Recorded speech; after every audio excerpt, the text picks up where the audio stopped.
wakati wa kufanyika nini? An takhsha'a qulubuhum li dhikrillah, nyoyo zao zipate khushu', zinyenyekee kwa dhikrullah. Fasiruna tuambia dhikrullah ni Qur'ani, wama nazala min alhaq pia ni Qur'ani, zote mbili zilotajwa hapa.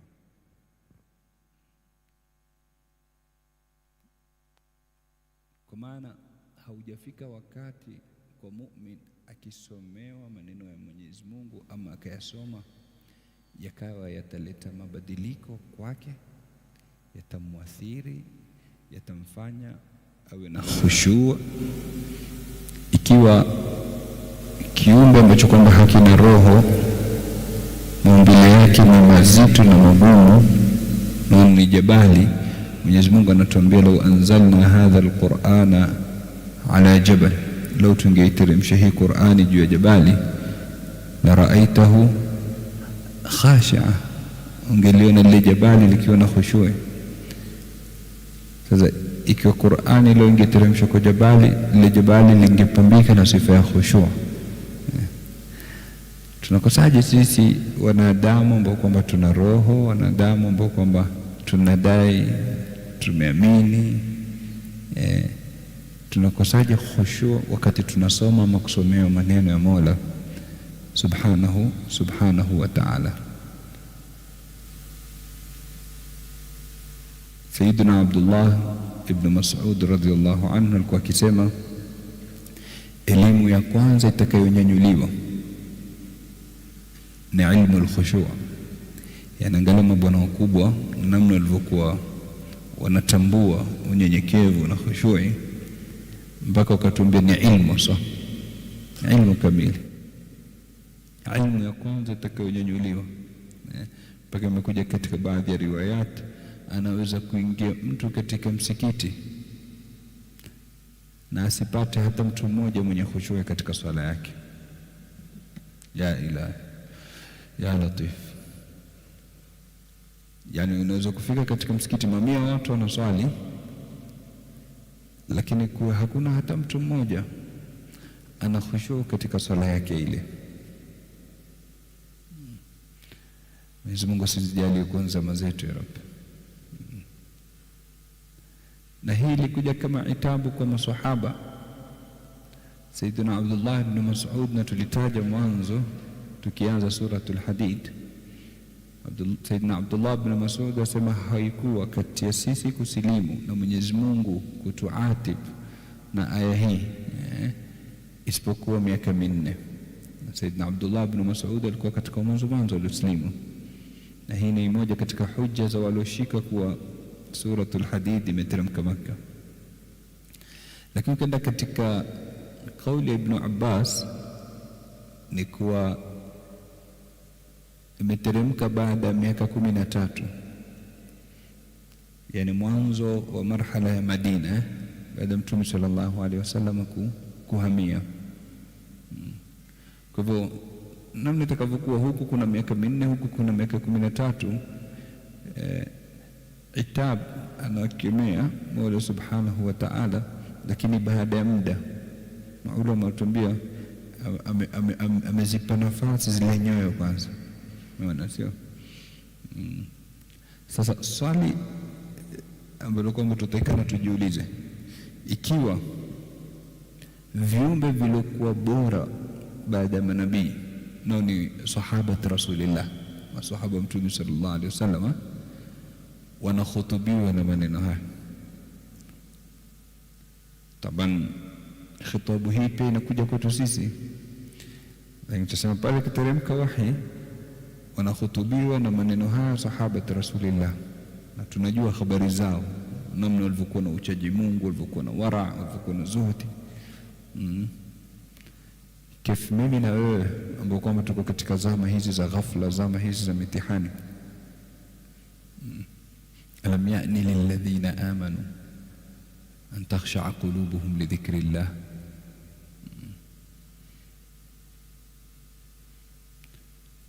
Kwa hivyo Sayyidina Abdullah ibn Mas'ud asema ndio ilmu ya kwanza itakayonyanyuliwa. Sio kwa watu hawatafanya ibada, tutaswali lakini tutakuwa tujipiga na mikeka na mabusati. Tutakuwa tufunga, lakini roho ile ibada itakuwa haipatikani, ambayo kwamba inatoka na khushu. Yule mmoja alipomwona mtoto wake amesujudu, lakini amwona hana khushu katika sujudi yake, hana hudhuri pale, akamwambia, ya bunayya hadha sujud fa aina al-iqtirab, ewe mwanangu, hii ni sijda, umesujudu hapa, lakini swali lilioko fa aina al-iqtirab, kuko wapi kuwa karibu? Kwa sababu Mwenyezi Mungu alipotuamrisha tusujudu alituambia wasjud waqtarib, sujudu wa karibu na Mola pale katika sijda, kama alivyotuambia Mtume sallallahu alaihi wasallam, aqrabu ma yakunu al-abdu ila rabbih wa huwa sajid, mja huwa karibu na kwa sababu ya kwa sababu ya kushika simu. Hii khushu iko wapi? Wala haraj, vituko kila unapoenda unapambana navyo vya kimaajabu. Baada ya muda unapata mtu ashatawadha, anakuja ameingia katika swala, ashapiga na takbiratul ihram, mara simu titi anapiga salamu, anatoka. Alafu alikuwa na ilaka ya mapenzi na mwanamke ambaye kwamba si halali yake, na ilaka ya mapenzi na mwanamke ambaye kwamba si halali yake. Kwa hivyo akasema, ana ya Rabb, mefika wakati wa nyoyo kwa kuwa na khushu na kuathirika na maneno ya Mola Subhanahu wa Ta'ala. Hakuingia, akarudi, akatoka na akatia azma ya kutorudia makosa yake na kuleta tauba, na akajiwekea sharti kuwa hatotoka haram, yani baada kutubia tabaki haram, yeye akifanya ibada tu ndio kaitwa abidul haram. Kwa hivyo aya hii ilimbadilisha kutoka kwa qati'u tariq, kutoka kwa mwizi shifta, kutoka kwa asi mwenye kufanya machafu mbalimbali, mpaka kufika kwa zahid wa nambari za juu kabisa. Yani leo wakizungumziwa wema waliotangulia, walifika daraja za juu katika ibada, katika uchaji Mungu, katika kuipa mgongo dunia, lazima al-Fudayl bin Iyad atajwe, na si yeye peke yake.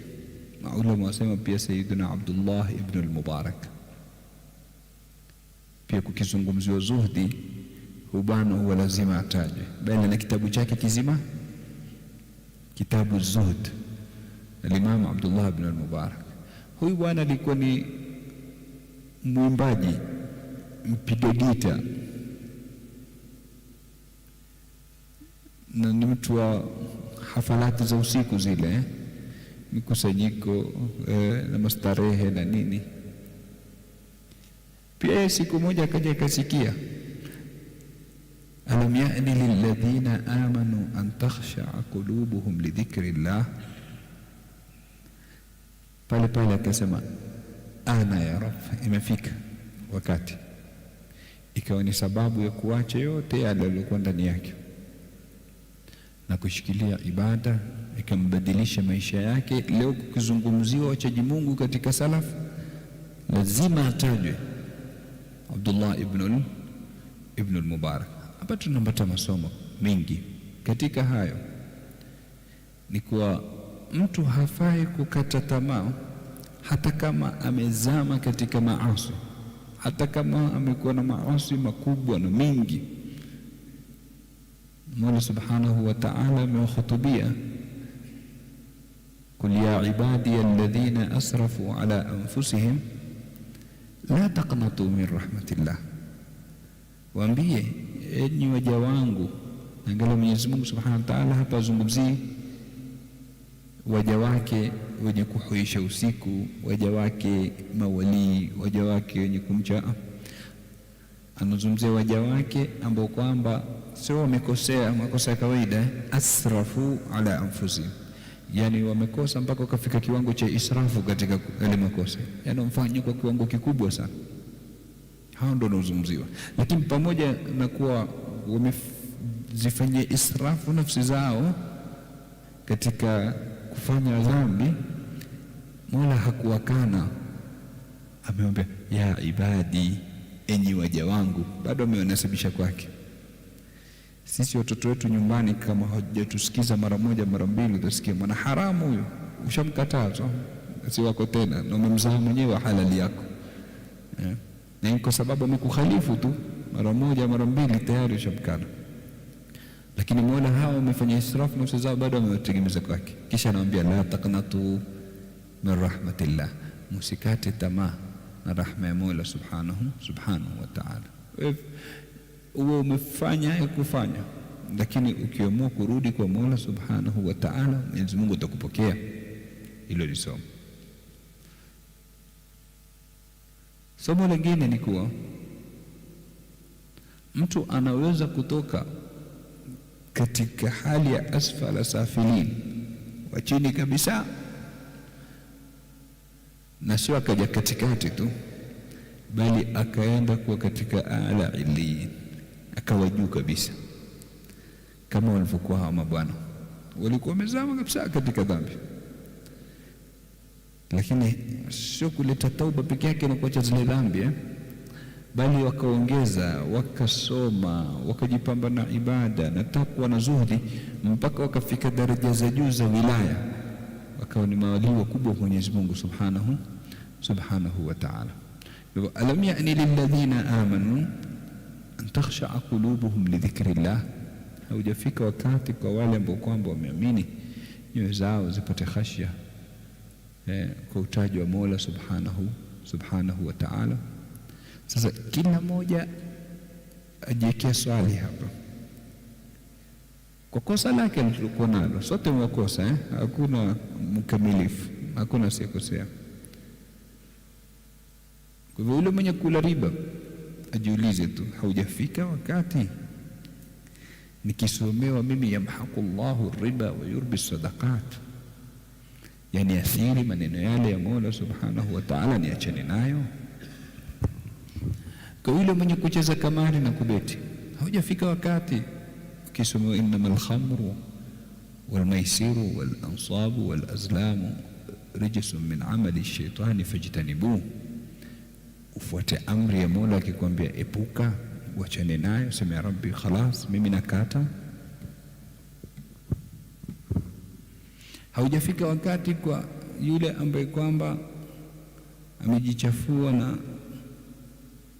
uzinifu, anaposomewa wala taqrabu zina, msikurubie zina, akasema ya Rabbi imefika wakati mimi sitaikurubia. Wakasa ala dhalik, kila mmoja kwa kosa lake alikuwa ndani yake.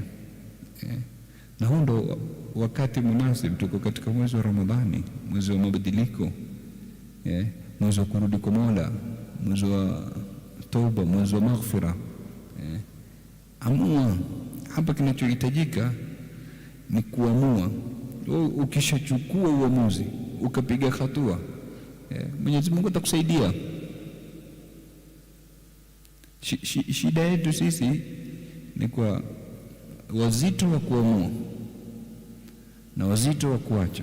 Hakuna kitu hatukipendi kama kuambiwa wacha. Na tumekutaja katika durusi zingine, tukasema kunaweza kuombwa dua, ya Rabbi wawezeshe wale watu wa majani wayaache. Lakini mtu akakosa kuitikia amin, kwa sababu na Ramadhani sije kapita kabuli kisha nikaacha kweli.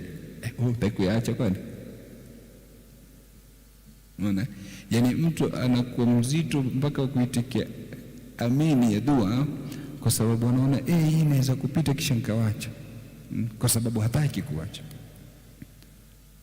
Lakini kule kuacha na kupiga hatua ndo wacha kuharakisha wewe na moyo wako.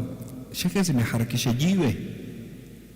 Tumi katika ile hadithi ya mabwana watatu mashuhuri ambao kwamba waliingia katika pango, kisha jiwe likaziba, jiwe kubwa zito hawezi kulisukuma, Kilichobaki nini? Turudini kwa Mola, tutawassal kwake kwa amali njema tutazifanya katika maisha yetu, kwa nia Mwenyezi Mungu atufungulie. Wakaanza katawasal na kuwafanyia wazazi wake wema. Wa pili katawasal na kuhifadhi kwake amana. Lasonga kidogo kidogo, lakini bado nabaki mmoja. Watatu akamwambia, ya Rabb, unajua nilikuwa na binti ammi yangu mzuri nampenda, na alikuwa na haja, nikataka kuitumia ile haja yake kama njia ya kumpata, kufanya naye uchafu. Ya Rabbi, na akakubali kwa sababu ya dharura alikuwa nayo, na tukaenda kando chemba mbali tukakutana.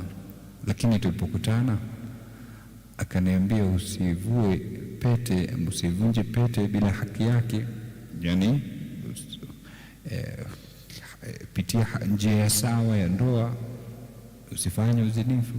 Ya Rabbi, nikawacha kwa ajili yako. Ya Rabbi, ikiwa niliwacha kwa ajili yako dhambi kama ile, naomba utusongezee hili jiwe. Jiwe likasongea, wakapata kutoka katika ile sehemu. Sasa swali linakuja hapa, ikiwa kuacha kwake dhambi ilisongeza jiwe, sisi katika maisha yetu na madhambi tuliokuwa nayo, tuna mawe mangapi ambayo kwamba yametuzibia njia? Si lazima tuyaona. Tuna mambo mengi tulalamika, jamani, mambo yamefungika, milango bana imebana, mambo yamekuwa mazito. Sisi wote tulalamika hilo.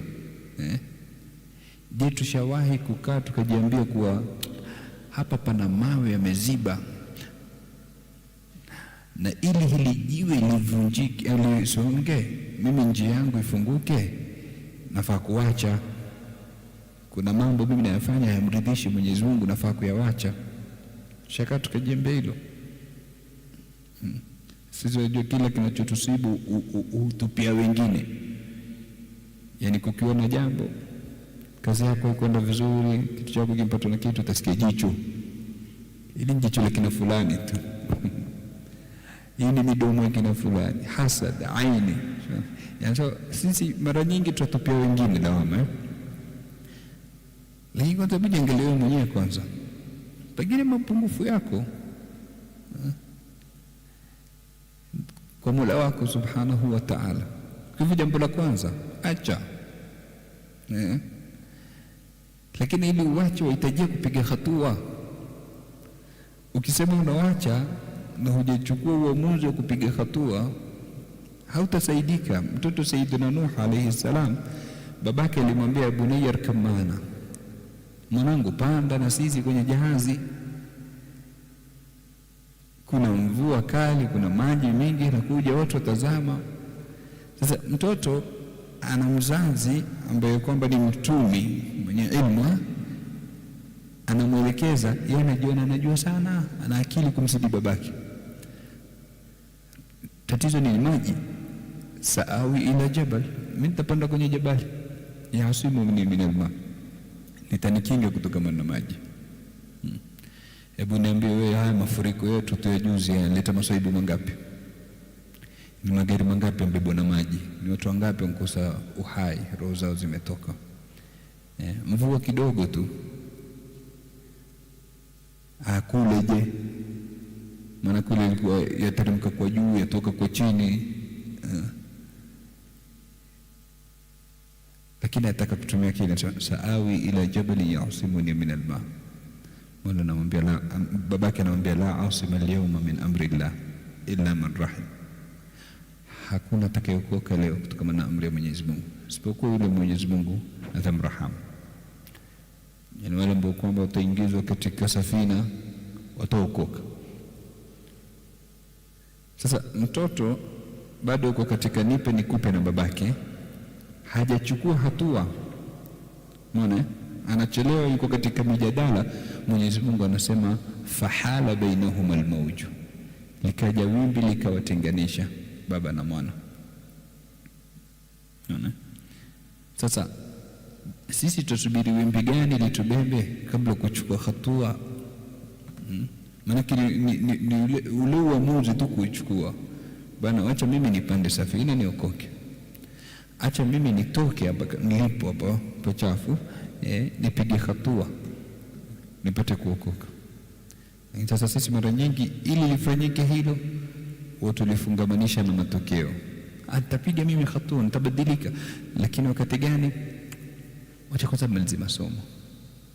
Sasa hizi hoja maisha ya masomo kidogo, ujana na nini. Akimaliza masomo, unajua sasa hizi ndo nafanya internship na nini. Wacha nikioa. Akioa, nikiruzukiwa mtoto, nikienda hija, unaona, anasongezwa tu pole pole. Bado hajaamua kuchukua hatua. Hajui lile wimbi linaweza likaja likambeba kabla ya kufanya lolote katika hayo. Naam. Hivyo alam ya'ni lilladhina amanu an takhsha'a qulubuhum li dhikrillahi wa ma nazala min alhaq. Walotangulia waliathirika na maneno ya Mwenyezi Mungu. Mtume sallallahu alaihi wasallam aliathirika na maneno ya Mwenyezi Mungu. Majini waliathirika na maneno ya Mwenyezi Mungu. Qul uhiya ilayya annahu istama'a nafarun min aljinn faqalu inna sami'na qur'anan ajaba. Majini lazima tumesikia Qur'ani ya maajabu, yahdi ila rushd, inaongoza katika wema, fa amanna bihi ila akhir alayat. Jamaa tushindwa na majini wanaathirika na Qur'ani. Sisi Qur'ani tusomewa haituathiri kabisa, atakutingisha haitutingishi. Mtume sallallahu alayhi wasallam asomewa na Ibn Mas'ud mpaka atakuwa na machozi, amwambia hasbu, tosha Ibn Mas'ud. Ya Latif. Rasulullah bi abihi wa ummi sallallahu alayhi wasallam, machozi yalikuwa matukufu zaidi katika huu ulimwengu yalitoka kwa kusoma Qur'an. Sayyidina Umar mpaka alifanya laini mbili katika mashafu kwa wingi wa kulia. Sisi lini mwisho tulilia kwa kusoma Qur'an ama kwa kusomea? Alam ya'ni lilladhina amanu an takhsha'a qulubuhum li dhikrillahi wa ma nazala min alhaq. Anasema dhikrullah ni maneno ya Mwenyezi Mungu, vile vile ma nazala min alhaq, kilichoteremka katika haki bado ni maneno ya Mola subhanahu wa ta'ala. Wala yakunu, yani kana kwamba ni sifa tatu zimekuwa pamoja. Kitu sifa ya kwanza ni dhikri ya Mwenyezi Mungu, na tumesema afdalu dhikr alquran kwa ijma'i, kama alivyonukuu Imam an-Nawawi. Dhikri ilikuwa bora ni alquran alkarim, maneno ya Mola subhanahu wa ta'ala. Kwa hivyo kwanza ni dhikrullah, pili haijaandikwa na mtume, wa manazal, imeteremka, ameteremshiwa mtume. Tatu ni haki kutoka kwa Mola, si batil. Kisha akatuambia wala yakunu kalladhina utul kitaba min qabl, wasiwe kama wale waliopewa kitabu kabla, Mayahudi na Manasara. Wale walikuwa na nini? Kuna marhala tatu walipitia. Jambo la kwanza, fatala alaihimul amadu, kulipita muda kati yao na mawaidh, kulikuwa na gap kubwa. Na maulama wanatuambia maana yake ni kuwa mtu hafai kuwa mbali kwa muda na maneno ya Mola na mawaidh. Yani ikiwa wewe unasubiri Ramadhani mpaka Ramadhani ndio usome Qur'ani, kisha unataka ilete taathiri katika moyo wako na mabadiliko katika maisha yako, ngumu. Hakuhitaji kupita muda, na kila ule muda ukirefuka ndio inakuja hii athari ya pili, faqasat qulubuhum, nyoyo zao zikasusua, zikawa ngumu. Yani ule moyo kawaida ukisoma maneno Mwenyezi Mungu ama ukiyasoma ama ukitolewa mawaidha, ule moyo hupata kuathirika, hupata kulainika. Lakini sasa ikiwa mtu yeye ni maasi juu ya maasi, dunia juu ya dunia, ule moyo hususua shekhe. Yani kifika kiwango, mwanzo ulikuwa ukifanya jambo nafsi yako inakulaumu, nafsi lawama, kwa nini umfanya hili? Na pengine utakaa siku nzima wewe ni istighfari tu, astaghfirullah, samehe ya Rabb, astaghfirullah. Kisha waenda ulifanya tena mara ya pili, mara ya tatu, kama anavyosema Imam Shafi, kisha inakuwa ni ada. Yani kutoka ilipokuwa mwanzo hukulipangia na lipofanyika ukajutia na ukakaa siku nzima unaleta istighfari ama masiku, imefika kiwango sasa limekuwa ada, unaliplania sawa. Yani kuna watu hivi saizi tayari washa plan siku ya Idi ya kwanza, sijui siku ya Idi ya pili, mimi nitafanya hili na lile, hili na lile. Ni maasi, wana plan kuanzia sasa, namna ilivyokuwa ni ada.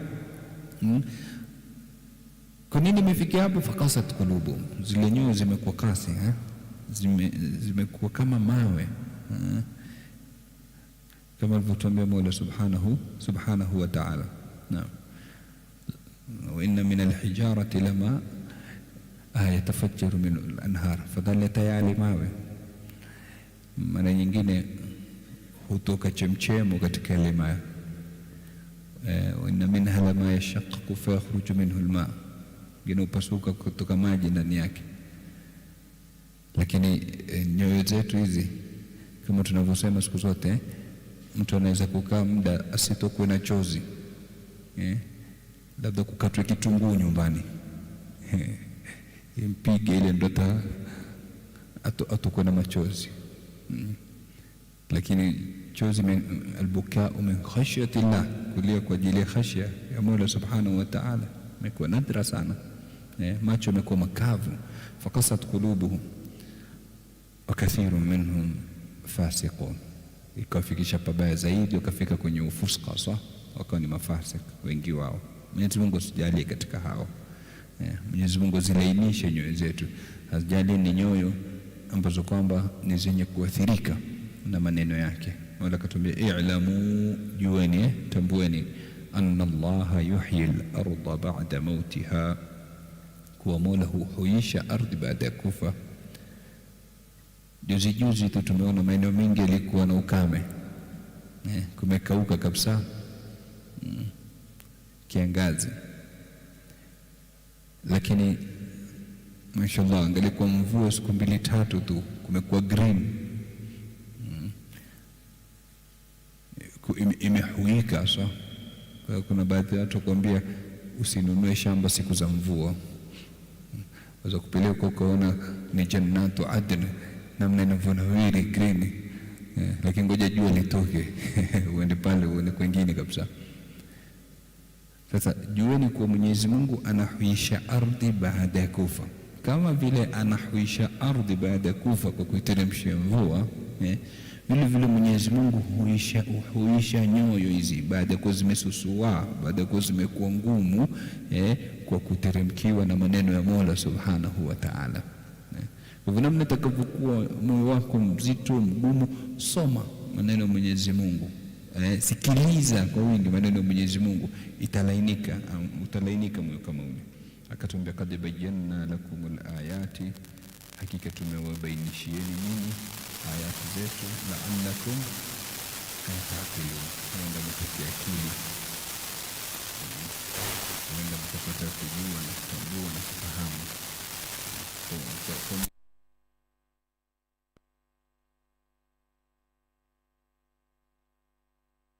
Huona ile athari, na tulitaja katika darasa ya kwanza ya Ramadhani kuwa Mwenyezi Mungu sisi wanadamu ametuumba tutokamana na tin na ruh. Yani amemuumba mwanadamu kwanza na udongo, kisha akampulizia roho. Sasa hizi janib mbili, pande mbili, upande huu wa udongo unahitajia chakula cha udongo, yani chakula kinachotoka katika ardhi, matunda, mboga na nini, ndio huu mwili ubaki kwa hai. Lakini na upande wa pili wa roho pia una chakula chake, na chakula chake nini? Ni maneno ya Mwenyezi Mungu subhanahu wa ta'ala, kadhalika anzalna ilayka ruhan min amrina. Mola kaita Qur'ani ni ruh. Kwa hivyo chakula cha roho ni roho ambayo kwamba ni maneno ya Mwenyezi Mungu subhanahu wa ta'ala. Sasa kikikosa ile chakula, kama vile huu mwili ukikosa chakula unafanya nini? Kufa. Na roho vile vile ikikosa chakula chake vile vile inakufa.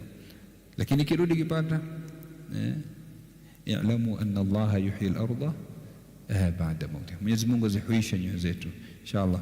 Mungu akitupa umri na afya, tutakuja kuendelea kuanzia aya 18, innal musaddiqina wal musaddiqati wa aqradu Allaha qardan hasana yudhaafu lahum wa lahum ajrun karim.